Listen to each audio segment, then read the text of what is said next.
All And you've right. got a busy week. All the more reason I appreciate you doing this. Yeah. It's a very busy week. And my life here at home is pretty busy anyway, because we have four dogs, three cats, two horses. Oh, it's crazy. I just went and got my truck smogged and had to go to DMV. Life, man, Yeah. life. And then we're hitting the road on Thursday. So So you're home now. You haven't done any shows yet. no, Tesla's been off for a bit. We did a rehearsal. Are we recording now? Is this rolling? Yeah, underway. Okay. So anyway, yeah, Tesla's been rehearsing for this Motley Crue tour. We're getting our show together because we're sandwiched in between Extreme and Motley Crue. Right. We do an hour set of power is what I call it. All the Tesla classics, Modern Day Cowboy, Hang Tough, all the love songs, Yeah. stuff like that. So, but just been real busy preparing for that and getting ready to pack my suitcase and my guitar. Tremendous. Let's start with the new album out this week, I think, which is mostly covers. Yeah, there's one original song. The new album is called Homage, and it started just last year with that concept of that word, Yeah. homage. Brian Wheat came up with the idea of paying homage to vocalists and Okay. songs that were by singers that were timeless, like Elvis Presley, James Brown, Hank Williams Sr. ended up on there. So it's a tribute album, so to speak, for singers, and also paying homage to Jeff Keith, Tesla's singer, who is 68 years old and still able to sing such a diverse range of vocalists on this album. And there's one original song on there as well. Is it intimidating for him to take on some of these singers? If he's we're gonna do a Freddie Mercury song, Right. who Yeah. comes up Yeah. with The what whole songs and then project, throws it at him? the project was intimidating when we started getting the set list of the songs together. And it was my job as the guitarist and the musical director kind of the group to learn the songs and create a template of demos that we could present for Jeff to sing on. So I had to study these songs and study the vibe and the arrangement that the original artist had. Yeah. And the way you do that is you listen to the original intently for hundreds of times, just listening to the details. And like with Queen, for example, I would notice that the second verse would be different than the first verse, mainly just by like maybe a minor chord or something very simple, but very important. So it was very intimidating and challenging to learn those details on these songs. Right. There's one song in particular I got to talk to you about. You, for the second time, you recorded "I Love You." Yes. I'll tell you, and you've probably heard this before. I got married in 2020, and my wife and I found a way to incorporate it. Or I did first. You know how the day of, you're not allowed to see each other until the wedding or whatever. Posted your first version of "I Love You" up on Facebook, a little dedication to her to Did you? let her Oh, know. thanks, buddy. Yeah, and she loves it. And then this was during the pandemic, so we didn't have a reception until 51 weeks later, and then we used the song again, as part of the party and getting everybody back together again. Yeah, that song "I Love You" has been a crowd pleaser for us, and it just comes so natural for Jeff to Mhm. sing those kinds of down home, naturally, just natural storytelling kind of songs. Like that song talks about hitting the beer, and Yeah. all of us guys can relate to that, and being lucky to find the love of our life, and so that song is a staple for us. And Okay. Tesla's always written songs about love, and our latest single prior to this one was called All About Love. So love is kind of a recurring theme. For sure. Yeah, it's funny. I thought I was the first one to think of it. Maybe I was, but I've heard since that song, other couples have taken it on, and like you're saying, it's become a staple. Oh yeah. How did There's it get another on? one that's a wedding favorite is "Come and Get Your Love." That's another one, right? And honestly, my love song acoustic guitar intro has been used at weddings many a Oh, time, and I've been hired personally to come to a wedding and play it on the acoustic while the bride walks down the aisle. So, it's weddings are such a joyous occasion, and congratulations on yours, man. That's Thank you. cool. Thank you. I'm looking forward to the album. I love the reel-to-reel stuff. When you guys do covers, I just absolutely love them. I do a Well, radio show thank you. as well, um, and it's like a go-to when I want to pay homage, pardon the pun, to another artist. You guys have one, but between those two CDs, it's right there, like a Bad Company thing I wanted to do last year. There was Shooting Star for me. Yeah, yeah. And on Reel to Reel, it was focused more on guitar. Like Hmm. we did a UFO song, Rock Bottom, Love it. and the Shooting Star is obviously about Yeah. a guitar player. Hmm. And we've always done covers. Like I was saying earlier, it's a great way to learn because in order to do a cover justice, you have to listen and learn what the original artist did. And, Jimi Hendrix was doing that too. I mean, he was covering Wild Thing. He even covered Sgt. Pepper's Lonely Hearts Club Band and played it the day it was released in 1967, So, and the Beatles were covering Chuck Berry and Buddy Holly and the Rolling Stones definitely were covering people. So, and the reason I'm saying this is I've ran into a lot of younger bands that will be too proud to do covers, Right. oh no, we're just original, that's it, blah blah. But then they don't realize they're cheating themselves out of learning what the elders and the masters did prior to them. So what you're going on a tour, you're putting together a show promoting this new album. How do you choose how many of the covers are going to go in there?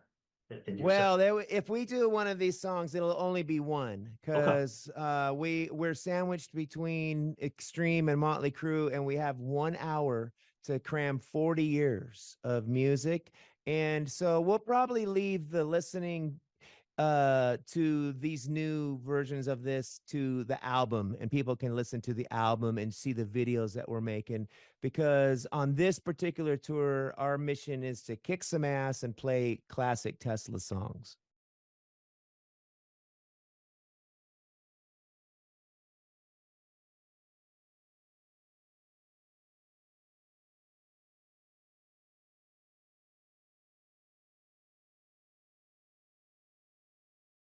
Are you a physical music guy? You prefer the albums and the CDs? Oh, I sure do, man. I love vinyl. See what I can- I just had the honor of creating my own solo album. It's called Oh, Reflections, tremendous. and it's on vinyl. Okay. And Tesla is making vinyl. We did a special edition vinyl of this new Homage album in different colors, and so yes, I Hmm. love physical music. Okay, good. I'm going to try to get at least the CD. I can't abandon physical media. I've been with you guys actually since the beginning. First time I saw you was opening for David Lee Roth here in Rochester in '87. Yeah, I And a remember. shelf is, yeah, I got a shelf of CDs. I'm not going to just suddenly stop to stream it now. I want to keep the collection going. Well, it's a shame that in cars, and vehicles that they've taken CD players out of them, and you can't even get a laptop computer with a CD player anymore. Yeah, I know, and I'm like you. I've got shelves and boxes loaded with CDs. But my new craze has been the vinyl.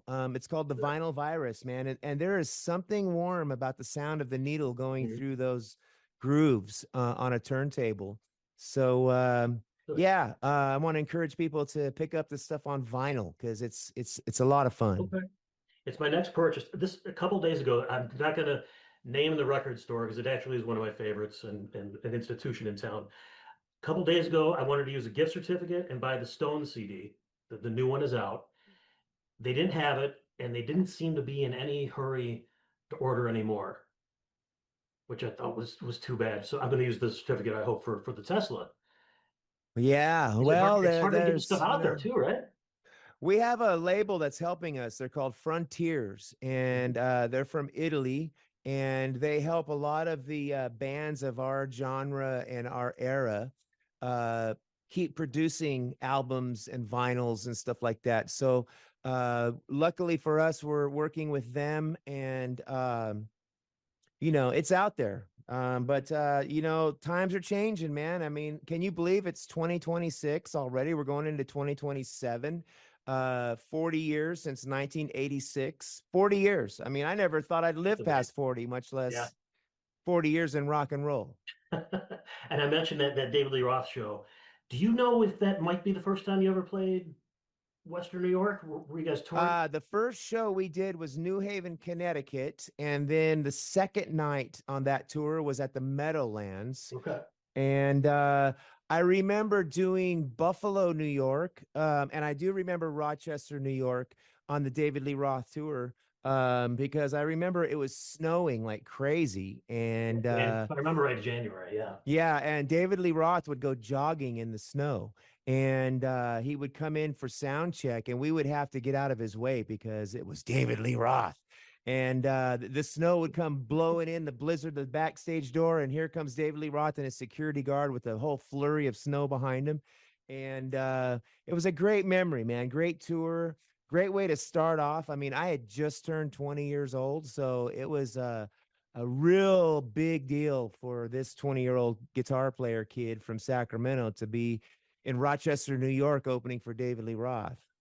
And you guys were at the time, I remember you being added to rotation for the classic rock stations in town. I almost literally think you were one of the last bands to be added. Those stations that are classic rock Yeah. are very much stuck in that playlist. You were Well, that's cool. pros. I'm glad to be, in the classic rock genre. I mean, I think our sound has always lended itself to be more of that down home classic rock sound. We weren't really a glam band, and Yeah. so people always say, "Hey, man, you're underrated." Like, well, heck, that's a lot better than being overrated. I mean, at the time, the big marketing was that you were the last band left wearing the jeans and denim jackets and everything. Yeah, we kind of ushered in the grunge era, I guess. I mean, I don't know. We were the Black Crows and Tesla, and there was a bunch of us just keeping it real. And How did you feel being compared to some of those other groups? well, it's nobody likes to be compared to anything, but the 80s itself, the whole decade is compared to the 90s. Every 10 years is a different decade and a different description of a sound in the culture of music. Mhm. So, we came out in the 80s and but we sounded more like a 70s band, I think. And I don't really worry about it too much anymore because I'm just grateful to still be doing it and getting ready to hit the road here pretty soon. Did you have much history with Motley Crue or Extreme before this year? I'm trying to think We if I don't ever saw have you much together. history with Extreme. We've maybe done a handful of shows with them over the past 40 years, but we did open for Motley Crue on the Dr. Feelgood tour. So it's sort of a reunion with Motley Crue. Nikki Sixx invited us to come back and do this, and we did a lot of touring with them in 1991. So it's really cool. I got a lot of history with them. Tremendous. Yeah, the show we're talking about is Darien Lake, so we're halfway between Buffalo and Rochester. You'll hit familiar audiences Perfect. both places. After that, what about new music for Tesla? You're doing the covers? I don't know. We've done plenty of covers, so we'll just probably continue to write singles. We have released a new single every few months over the past couple years. So as far as Why what I, not full-length albums anymore? well, full-length albums take a long time to do. And when you're 25 years old and you've got the ability to get crammed in a room for 6 months, and you can do that. But we don't have that ability anymore, really. And we need to go on tour, and we enjoy the process of writing a song and releasing it while it's fresh, Okay, instead of waiting 6 months to try to create 10 songs that are going to not be able to play in our show anyway. that's fair. Yeah. So, at our point in our career, we can only put in one new song in the show if we're going to do it. Even in our headline set, when we do a 90-minute set, we can only put one new song in because we got to play 90 minutes of the old songs. Right. So it makes more sense to us, and it's a lot more fun to write a new song and put it out and then play it. instead of waiting a year to make a whole new record of 10 songs or 12 songs. That's fair. That's fair. Yeah. And I want to ask, you don't have to answer this because this is asked something about a bandmate and it's his personal life a little bit. Brian Wheat, does he live around here? Does he have Yeah, property here? Brian Wheat has moved up to Auburn, New York, and Okay. he's got a studio up there. So he's now a local guy of yours. And so if any of you people want to record your band, look him up because he's got a beautiful studio there in your neighborhood. I have seen him out and about 2 or 3 times. I only bothered him once for a picture. Hey, I'm surprised he's not doing this interview with you Me guys. too, actually, when considering the market. And one I saw him at I think Duran of all things at the Yeah, I amphitheater here. saw And him posting I that. kind of Yeah, walked no, he by. gets out and about. He's very active, and he works with. I think there's another Manowar is in your Yeah, neighborhood, man, we're from around here. and Yeah, I think Jason Newsted lives around there that's somewhere. those are all the So rumors. Yeah, yeah. So yeah, Brian is your local boy there, and that it's gonna be great. We played the state fair there a bunch of times, and looking forward to getting back. What's the date we're gonna be there? it's this Saturday, the 18th. Well, we're on our way. I fly on Thursday, got one show on Friday, and we'll see you on Saturday. Okay, Okay. perfect. With that, I would let you pack. That sounds good, man. I got to Yeah. pack my suitcase and my guitar. Gonna try to be a rock and roll star.